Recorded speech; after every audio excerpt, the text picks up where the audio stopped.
Can you see that? That is how I feel about this draft.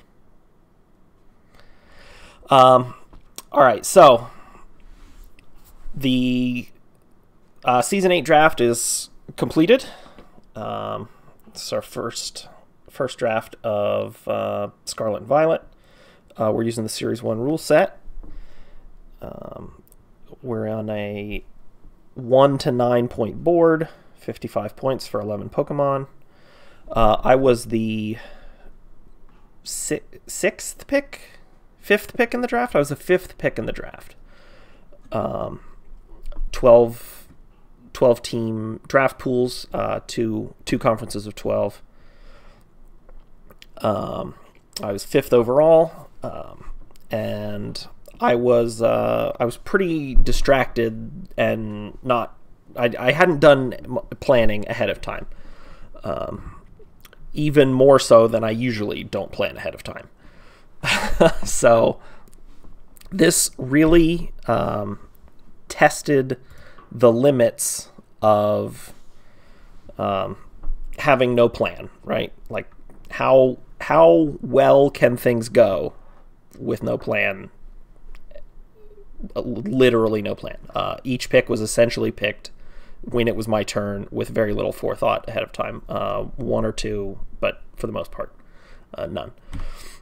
So this is kind of the limits of staying open, and how far can we really take that as a draft strategy? Yeah. So when I say staying open, what I mean specifically is that all my draft decisions are made in such a way that I maintain as many options for as long as possible, right? So I want to be taking generally useful Pokemon, Pokemon with broad utility, clear power or clear roles, but often, Pokemon that can have multiple roles, right? And that was relatively successful for a while. So kind of what I want to do is I want to look at this slide for my draft review from last season. This is the team I ended up drafting, by the way. Maushold, Gardevoir, Salamence, Hariyama, Persian, Houndoom, Avalugg, Magneton, Vaporeon, Muck, and Misdreavus. But this is the plan insofar as I had a plan last season was. Stay open for as long as possible, look for what other coaches aren't interested in, find the available team for my spot in the draft, prioritize generally useful bonds over niche picks as much as possible, find synergies but don't force synergies, try and get as many big numbers as possible, and post good gifts into the draft channel. So I'm going to kind of talk through how much I think this was successful or not for me this season. I do think I stayed open as long as possible. I would say I maybe stayed open for too long. And as a result, I kind of just have 11 Pokemon on a team, some of which are good and some of which are less good. Looking for what other coaches don't seem interested in. I don't think I did this basically at all, right? Indeedee female went way late. That's the sort of thing that if I was really paying attention, I should have locked in on, right? Round 4, Indeedee still available. Maybe I take that. Regardless, I don't think I did a good job of paying attention to other coaches' drafts and identifying what they didn't want. There was almost definitely a more coherent team for my spot in this draft. I don't think I necessarily found the available team. I found 11 Pokemon, but I didn't necessarily find the available team. I think for the most part, I did prioritize generally useful mons, right? I've got a lot of mons that are, Maushold can be offensively threatening, but also has, Follow Me and Friend Guard and things like that. Gardevoir knows every move of the game, has great typing, is strong, can do a lot of stuff. Salamence is super beefy, really strong. Hariyama, great trick room. Persian, super general, fast fake out, lots of good support options, stuff like that.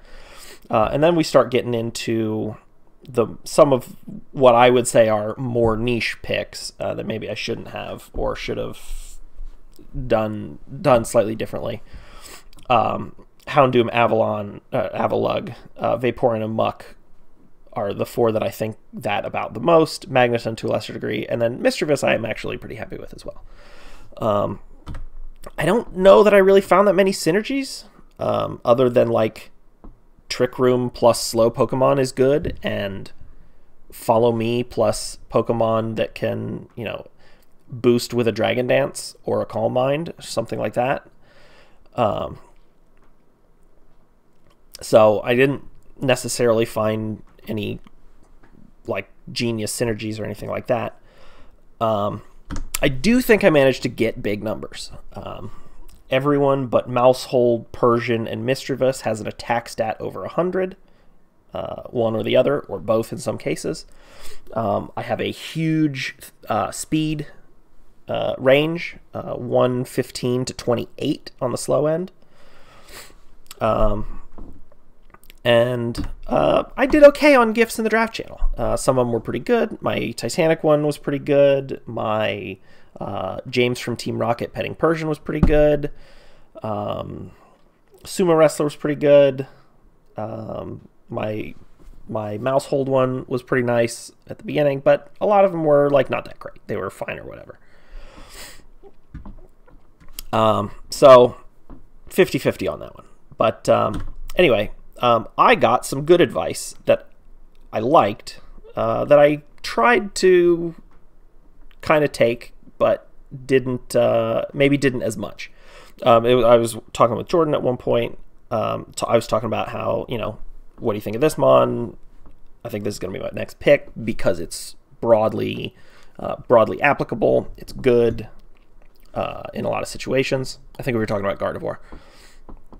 And he said, when you have time, because I was very distracted throughout the draft, you might ask yourself what you really want on the team more than just seeing what's there. What do I want? Like which Mon to become your kill leader? How are you going to win games in this draft league? Which is something that I thought was pretty smart, which is not surprising, right? You got to get your opponent dead, so you got to have a plan to do that. So these 6 Mons I am happy with, right? Mousehold, like I said, has some good supportive options. Follow Me and Encore and Taunt, stuff like that. Has Friend Guard, and then also has very strong Technician Population Bomb.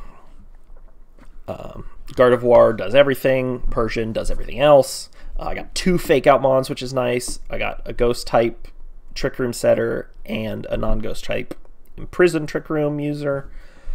Salamence is super beefy. Intimidate is not quite as good as it used to be, but I mean, it's still Intimidate. It's still great.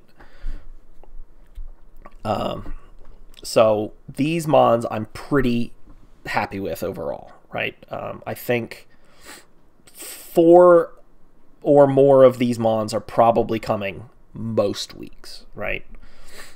And then I've got the other choices. This is 19 points of my 55.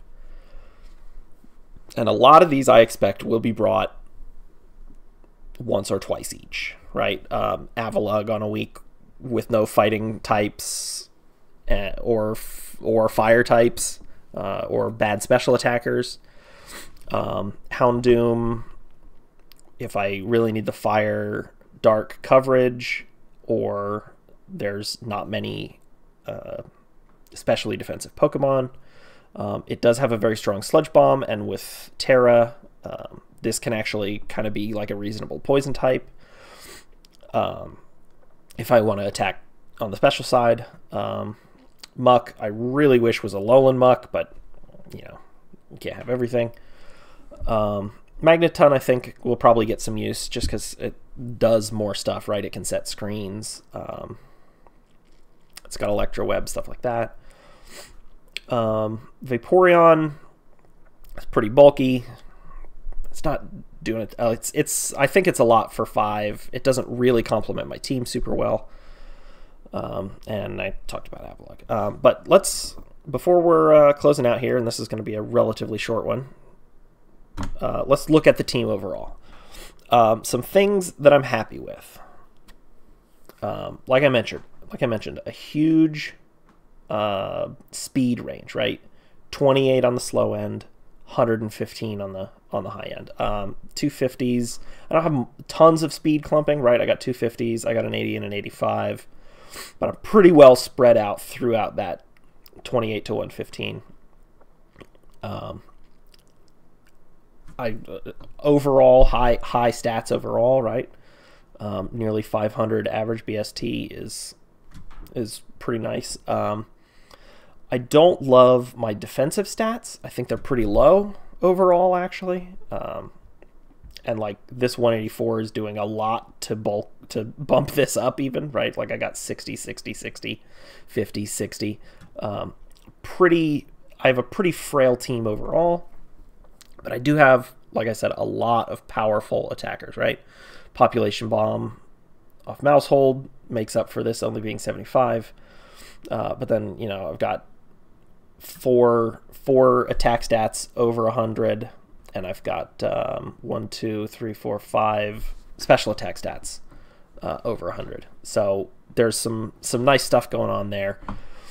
My types, I'm happy with overall. Like, it's really hard to not have a net rock weakness to the point where I almost just ignore it.